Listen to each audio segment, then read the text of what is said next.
सत हनुमान की जय, सियावर रामचंद्र की जय, उमापति महादेव की जय, रुक्मणी रमण प्रभु की जय।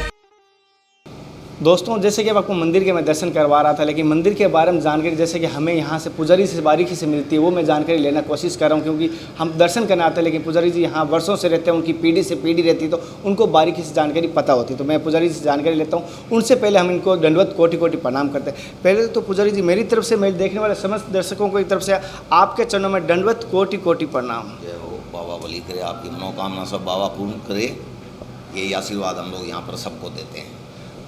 पंडित जी, आपका शुभ नाम? मेरा नाम मानकचंद बोथरा। मानकचंद जी बोथरा। मानकचंद जी, मैं ये जानना चाहता हूँ, इस मंदिर का जैसे कि स्थापना कब से हुई है, या इस मंदिर के पीछे का इतिहास क्या है? क्यों मंदिर बाबा जी के तो बहुत सारी जगह, हर जगह बाबा जी के अलग अलग है, जैसे पूर्णसर वाले हैं, सालासर वाले, लेकिन पूर्णसर की क्या महत्व है? इनको कौन से बाबा के नाम से जाना जाता है? ये उनका नाम बस पूर्णरासर हनुमान जी बाबा के ही नाम से जानते हैं लोग। जयकारे में भी सबसे पहले यही बात बोलते हैं कि बोलो पूर्णरासर बाबे की जय, तो इसलिए इनका नाम ही है पूर्णरासर बाबा का धाम। और पूर्णरासर धाम मतलब वीर हनुमान जी की ये बहुत बड़ी धाम है। जैसे ये गांव के पीछे नाम पड़ा या? हाँ, गांव के पीछे, ये पूर्णरासर का नाम गांव के पीछे ही पड़ा हुआ है। जो भी जयकारा में यही बात बोलते हैं कि बोल पूर्णरासर बाबे की जय, तो ये पूर्णरासर बाबा ही नाम पड़ गया इनका। जैसे यहाँ पे जो ये मूर्ति है बाबा जी की, प्रकट हुई है किस? नहीं, प्रकट नहीं हुई है, ये मूर्ति बाहर से लाए थे हमारे दादा परदादा पूर्वजों ने। जो बाहर में अकाल पड़ता था तो उस टाइम कतार में जाते थे, वो कतार में जाने के समय वहाँ बाबा का उनको सपने में दर्शन हुए बाबा के। बाबा ने बोला मेरी मूर्ति पड़ी है यहाँ पर, तुम निकालो उसको अपने साथ ले जाओ। तो इसका बहुत बड़ा लंबा इतिहास है। और 1775 में यहाँ पर ये मंदिर की स्थापना हुई। अभी 304 साल लगभग मंदिर को हो गए हैं। और हमारे पूर्वजों जयराम जी बोथरा परिवार से पीढ़ी दर पीढ़ी, आज 10-11 कई लोगों की 12-13 पीढ़ियाँ हो गई है जो यहाँ पर पूजा अर्चना कर रही है बाबा की। मतलब बारी आती रहती है सबकी? हाँ, सबकी। शुरुआत में 6 भाई थे, सिंदूरमल जी बोथरा के 6 लड़के थे, तो उन्होंने 6 अपने बेटों को सबको 12-12 महीना की बारी संभला दी, भाई सब बाबा की लोग पूजा करो। तो उसी हिसाब से हम लोग अब 6 साल हम लोगों का बारी सबका आता है अलग अलग रूप से। तो उन्हीं के वंशज जो हैं हम लोग अपना जैसे जैसे टर्म आता है उसी टर्म के हिसाब से हम लोग अपनी बारी करते हैं। अब जिसका जो परिवार बड़ा हो गया है तो उनके बारी में थोड़ा मतलब किसी की 10 दिन, किसी की 12 दिन, 15 दिन, 18 दिन, 1 महीना 6 दिन, 2 महीना 12 दिन, किसी की 3 महीने, किसी की 6 महीने, ऐसे बारी सबकी आती है। और जो जिसकी भी बारी आती है सब अपनी बारी से आकर के बाबा की पूजा अर्चना करते हैं और भक्तों को आशीर्वाद देते हैं। जैसे कि यहाँ पे मेन बाबा जी के क्या चमत्कार के नाम से जाना जाता है, या क्या चमत्कार के रूप में भक्त आते हैं कि ये मांग पूरी करें? देखिए, चमत्कारों की तो कोई गिनती नहीं है, अनगिनत चमत्कार हैं बाबा के। और बाबा की मनोकामना सब भक्तों की बाबा पूर्ण करते हैं, तभी यहाँ पर लाखों लोग दर्शन करने के लिए बाबा के आते हैं। जैसे कि पुजारी जी, मैं एक चीज़ देखा हूँ कि मैं पूरा भारत भ्रमण सनातन धर्म की सीरीज शुरू की है, पूरा भारत में घूम रहा हूँ, लेकिन मैंने एक बार यहाँ पर एक देखा हूँ कि जैसे कि आप बताए बोथरा जी ओसवाल में आते हैं, तो ओसवाल एक ही जगह देखा हूँ कि ओसवाल पूजा कर रहे हैं। बाकी मैं पूरे भारत में घूमा हूँ, हर मंदिर देखा हूँ, मैं केदारनाथ चारों धाम भी गया हूँ, लेकिन ये पहला एक स्थान देखा हूँ यहाँ पर जैसे कि बनी ओसवाल पूजा कर रहे हैं। ये मतलब भारत क्या वर्ल्ड में ही एक ही स्थान है जहाँ पर आपको जैन धर्म को मानने वाले हम लोग बोथरा ओसवाल जाति के बनिए हैं, लेकिन यहाँ पूजा करते हैं, क्योंकि ये बाबा का प्रसाद हम लोगों को आज 300 वर्षों से मिला हुआ है। और बाबा के आदेश से ही हम लोग यहाँ पर पूजा कर रहे हैं। यहाँ पर जो चढ़ावा आता है उसके एवज में हम लोग भक्तों को एक टाइम की रसोई देते हैं फ्री में। और अब तो जैसे जैसे मंदिर का विकास हो रहा है, बहुत सी यहाँ पर सुविधाएँ हो गई है। 10, 12, 13 धर्मशाला है यहाँ पर पूर्णासर में। और हम लोगों पुजारी ट्रस्ट की तरफ से भी 110 कमरों की लगभग एक 4 तल्ले की सामने में धर्मशाला बनी हुई है, जहाँ निःशुल्क कमरे दिए जाते हैं, निःशुल्क बाबा का भंडारा चलता है। ये सब इसी बाबा के प्रसाद से हम लोग उसी से वितरण करते हैं। क्यों, बनिए होने की वजह से हम लोगों के भाई हर जाति का यहाँ पर पैसा आता है, लोग चढ़ाते हैं और हम उसे स्वीकार करते हैं। तो उसी के एक अंश के रूप में हम यहाँ पर उसको खर्च करते हैं कि भाई बाबा को नाम से हम लोग सबको खाने का एक टाइम का रसोई यहाँ पर फ्री देते हैं। जैसे कि पुजारी जी ने बताया, यहाँ पर धर्मशाला है, निःशुल्क है, और भोजन की व्यवस्था एक टाइम की निःशुल्क है। और एक पहला एक ऐसा स्थान इन्होंने जैसे कहा वर्ल्ड में एक स्थान यहाँ पर है। इनका मैं एक मानता हूँ अपना सौभाग्य है कि पंडित जी वाला, पुजारी जी वाला आपको काम मिला। जी, ये तो ज़रूर है, ये सौभाग्य की बात है हम लोगों के लिए। हमारे पूरे परिवार के लिए और पूरे हमारे बोथरा परिवार का जो कुनबा है, सबके लिए ये बहुत सौभाग्यशाली बात है कि हम लोगों को बाबा की सेवा का ये मौका मिला हुआ है। एक छोटी सी जानकारी चाहता हूँ कि मैंने यहाँ से जैसे सुना था कि ये मंदिर का काम कार्य प्रगति पर था लेकिन बीच में रुक गया, ये क्या कोई कारण से रुका?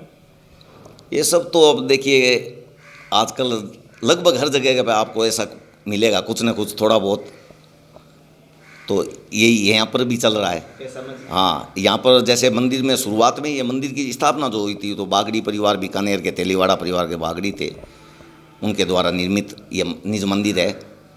तो कुछ उनकी तरफ से और कुछ हम लोग पुजारी परिवार की तरफ से, और बीच में एक दूसरा ट्रस्ट और बना हुआ है। तो शुरुआत में उन्होंने भी यहाँ पर कुछ काम करवाया था अपनी तरफ से। अब इसी बात को लेकर के कि मंदिर का निर्माण कौन कराए, थोड़ा सा मामला अटका हुआ है। बाबा का कृपा होगा जल्द से जल्द, ऐसे ही मैं आशा करता हूँ कि ऐसे जल्द से जल्द इसका फैसला हो जाएगा और मंदिर बाबा का भव्य मंदिर बनेगा यहाँ पर। कितने टाइम से ये फैसला अटका हुआ मानता हूँ अंदाज से? मैं आपको सही समय तो नहीं बता सकता, लेकिन फिर भी काफ़ी समय से अटका हुआ है। ये हो गया होगा लगभग 8-10 साल से ज़्यादा ही हो गया समझिए। ये बाबा जी भी संघर्ष कर रहे हैं मंदिर के लिए। जरूर जरूर, ये बाबा का आदेश होगा तभी बनेगा, नहीं तो बाबा का जब आदेश होगा तभी बनेगा। जैसे कि बाबा का आदेश, मेरा ऐसा मानना है कि बाबा का आदेश बहुत जल्द होगा। हम आशा करते हैं कि बाबा जी का आदेश जल्द से जल्द हो और मंदिर का निर्माण भव्य से भव्य हो, जैसे हम जगह देखते हैं। लेकिन यहाँ पर चमत्कार बहुत है, नाम बहुत सुना है, लेकिन मंदिर का जैसे अभी बता रहा हूँ पुराना मंदिर वैसा का वैसा है। लेकिन जैसे इन्होंने बताया कई ट्रस्ट इसमें सहयोग है साथ में। अब कैसे संजोग होगा, कौन सा मेल बैठता है, या सब साथ में करते हैं? हाँ, बाबा सबको सद्बुद्धि देगा जरूर, ऐसा विश्वास है मेरा पक्का कि सब एक साथ में मिल करके बैठ करके कोई वार्ता बातचीत के द्वारा इसका कोई हल निकालेंगे और ज़रूर जल्द से जल्द भक्तों को मंदिर भव्य मंदिर देखने को मिलेगा यहाँ पर। जैसे कि जल्द से जल्द भव्य मंदिर देखने को मिलेगा। अपन सोचते हैं कि घर गृहस्थी में होता है, हर जगह होता है, लेकिन समय का इंतज़ार करना पड़ता है। एक सही समय आता है तभी वो उसका हल होता है। जैसे बाबा जी उनका सही समय अब जल्दी आने वाला है, और जैसे कि मैं कोशिश करूँगा आपको पूरी जानकारी दूंगा, और जैसे निर्माण शुरू होगा उसकी भी मैं जानकारी देने की कोशिश करूँगा, संपर्क में रहूँगा। हालांकि दिल्ली यहाँ से दूर नहीं है, लेकिन कोशिश करूँगा मैं जल्द कभी भी होगा तो बाबा जी के दर्शन करूँगा। लेकिन ये राम दरबार है गुरु? हाँ जी, ये सामने राम दरबार है, इधर दिखाओ।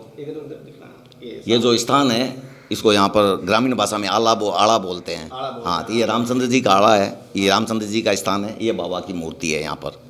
यहाँ जो भी भक्त आते हैं, यहाँ हम लोग गठजोड़े की जात वगैरह लगाते हैं। और इधर में इस साइड में छोटा मंदिर बना हुआ है, खेजड़ी मंदिर बोलते हैं उसको, जहाँ पर झड़ूला वगैरह उतरता है, और गठजोड़ा भी वहीं पर लोग अपना विसर्जन कर देते हैं, करके अपने बाबा को धोख लगाते हैं, बाबा से मन्नत मांगते हैं, बाबा पूरी करता है उनका। लोग बराबर यहाँ पर कई तो ऐसे भक्त हैं जो हर हफ्ते हर मंगलवार को यहाँ पर दर्शन करने आते हैं बाबा का चरणों में, बाबा का आशीर्वाद लेने के लिए। जैसे कि मैंने पहले शुरुआत में तो सबको बता दिया रास्ता आने का क्या है, लेकिन एक बार आपके थ्रू बता दीजिए, जो ट्रेन से या बस से आना चाहते हैं दूसरे राज्य से या दूसरे देश से, तो कैसे आ सकते हैं? देखिए, ये नेशनल हाईवे नंबर 11 है बीकानेर से जयपुर का। तो बीकानेर कोई भी ट्रेन से उतरता है तो ट्रेन से यहाँ शेरूना बोल करके गांव आता है बीच में, बीकानेर से 43 किलोमीटर इधर आने पे, और डूंगरगढ़ से 28 किलोमीटर इधर आने पर यहाँ शेरूना नामक ग्राम है एक, वहाँ पर अपना श्री जयराम द्वार बना हुआ है पूर्णासर का, अपने पुजारियों की तरफ से बना हुआ है वो। बस वहीं से शेरूना से पूर्णासर के लिए पूरी अच्छी सड़क बनी हुई है, और वहाँ से 15 किलोमीटर है। तो आने का बहुत ही सुगम मार्ग है, कोई आने की मतलब भक्तों को कोई तकलीफ नहीं होती है। और साथ ही साथ जैसे हर जगह मेला लगता है, एक विशेष मेला का दिन कौन सा होता है, या साल में एक बार लगता है या अन्य को बार? यहाँ पर एक नहीं, यहाँ पर 3 मेले लगते हैं। पहला मेला लगता है आसो सुदी पूर्णिमा को, दूसरा चैत सुदी पूर्णिमा को, और तीसरा लगता है भादवा सुदी पंचमी के बाद जो भी पहला मंगलवार या शनिवार आता है उसको मेला लगता है, जिसमें बीकानेर के बहुत मतलब समझ लीजिए 80% लोग हैं जो बाबा का दर्शन करने यहाँ पधारते हैं। भादवा जैसे कि यहाँ से कहता हूँ संघ भी बहुत सारे आते हैं हर जगह से।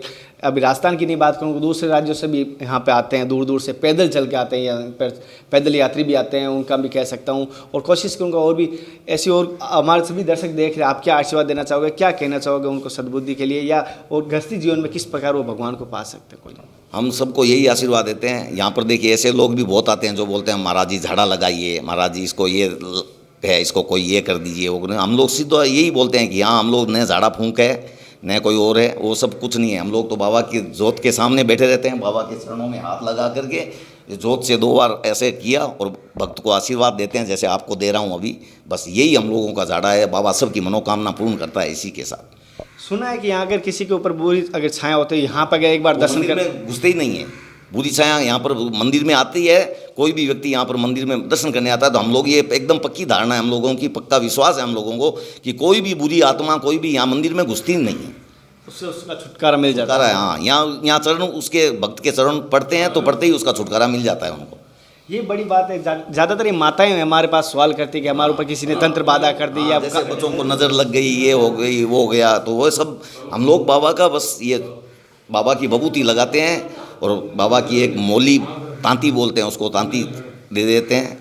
बस बाबा उसी से मनोकामना सबकी पूर्ण करता है। और सब बाबा काम करते हैं लोगों का, और लोगों का काम होता भी है, क्योंकि काम नहीं होने से यहाँ कौन आएगा बाबा के। यहाँ लाखों भक्त साल भर में आप आकर के हाजिरी देते हैं बाबा की।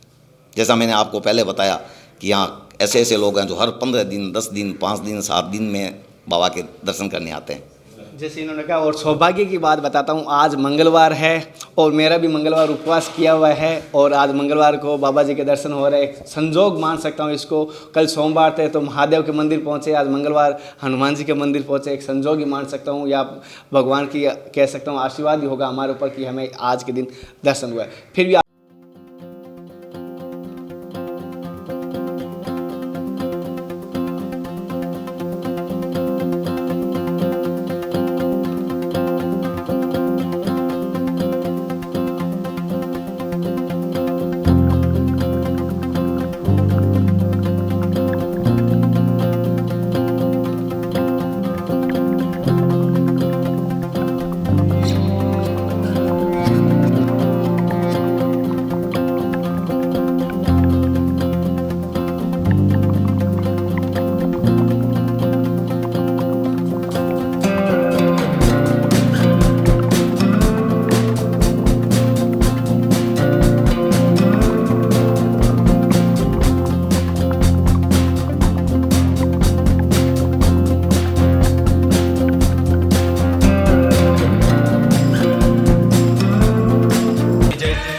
महादेव की जय, रुक्मणी रमण प्रभु की जय, पवन सुत हनुमान की जय, सियावर रामचंद्र की जय, उमापति महादेव की जय, रुक्मणी रमण प्रभु की जय। जो भी भक्त आपकी मनोकामना इच्छा से नारियल बांधते हैं, उनका मनोकामना सफल होती है, फिर वापस नारियल खोला जाता है। जैसे इन्होंने बताया, यहाँ पे कोई भी मनोकामना मांगी जाती है उससे पहले नारियल बांधा जाता है और मनोकामना पूर्ण होने के बाद नारियल खोला जाता है। जैसे इन्होंने बताया धागा भी बांधा जाता है, इसका महत्व है। और जैसे उन्होंने हमें पुजारी जी ने बताया, यहाँ झाड़ूला भी उतारा जाता है। बच्चों का झाड़ूला जो यहाँ पे ही उतारा जाता है, जो जात होती है वो यहीं पे होती है। और इस खेजड़ी का ये कितना पुराना होगा मंदिर के तब का है? खेजड़ी इतिहास में मंदिर का तो पता नहीं है पूरा, लेकिन पुराना लगता है बहुत, लेकिन इसका पता नहीं है। अच्छा, आपका शुभ नाम? मेरा नाम आशु जी है। चलो दोस्तों, मैं और भी मंदिर के आपको बारीकी से जानकारी दे रहा हूँ। जैसे इस मंदिर की खेजड़ी के बारे में हम जानकारी, टॉपिक हमारे बीच में आ रहा था, वो मैंने आपको पूरी जानकारी देने की कोशिश कर रहा हूँ। दोस्तों, इस मंदिर की एक बड़ी बात बता रहा हूँ, यहाँ पर अखंड सुंदरकांड चल रहा है, लगभग बता रहा है 19 वर्षों से। और जैसे कि आप सोच रहे हो अखंड वो कंटिन्यू कैसे कर पा रहे हैं, कंटिन्यू इसलिए कर रहे हैं, यहाँ पे 8-8 आदमी हैं जो बारी बारी करते हैं। जैसे उन्होंने अगर 4 घंटा किया, वो नेक्स्ट 4 घंटे करेंगे, वो नेक्स्ट 4 घंटे, ऐसे करके 24/7 यानी 24 घंटे 7 दिन कंटिन्यू चल रही है। ये ऐसे यहाँ पर मैं देखा हूँ। और अखंड दीप अंदर भी है और यहाँ पर भी लगाया हुआ। और सुंदरकांड कर रहे हैं हमारे 2 भाई यहाँ पर अभी जस्ट भी कर रहे हैं। और हमारा सौभाग्य, यहाँ पर अगर आप आते हो तो आपके अंदर ऐसी एनर्जी लगेगी कि आप मुझे कोई है ही नहीं रोग या कोई ऐसा, मुझे लगता है कुछ मोह ही नहीं है। और ऐसा यहाँ साउंड या ध्वनि यहाँ चारों तरफ है, माहौल मानो बीच में कहूँगा। एक बार मैं सभी से कहूँगा, एक बार दर्शन करने ज़रूर आना। अगर जिन्होंने दर्शन नहीं किया उनसे मैं निवेदन करूँगा। साथियों, जैसे कि मंदिर के निर्माण की हम बात कर रहे थे बीच में, जैसे कि अभी जल्दी शुरू होने वाले, जैसे कि बाबा का आदेश होगा, जैसे बाबा का हुक्म होगा तो होगा। लेकिन ये डम्मी के रूप में एक बार मंदिर बनाया गया है हुड का, जैसे आप देख पा रहे हो। मैं आपको पूरा दिखाएंगे, व्यू करूँगा चारों तरफ से। ये बनने के बाद हमें इस प्रकार का मंदिर का दर्शन होगा। जैसे कि मुझे सर याद आ रहा है, जैसे आपको मैं अभी जब चित्तौड़ उदयपुर में गया था तो आपको पता होगा, मैंने आपको वहाँ पर दर्शन करवाया था मंदिर के, श्री कृष्ण भगवान के। जैसे आपने देखा होगा, सेम उस प्रकार का लग रहा है मुझे दिखने में एक बार। और पता नहीं ये कह सकता हूँ पत्थर का बनेगा, ये मैं पूरी जानकारी, लेकिन ये डम्मी के रूप में अब देखते हैं, हम कोशिश करेंगे कौन से पत्थर का बनेगा, जानकारी मैं आपको देने की पूरी कोशिश करूँगा।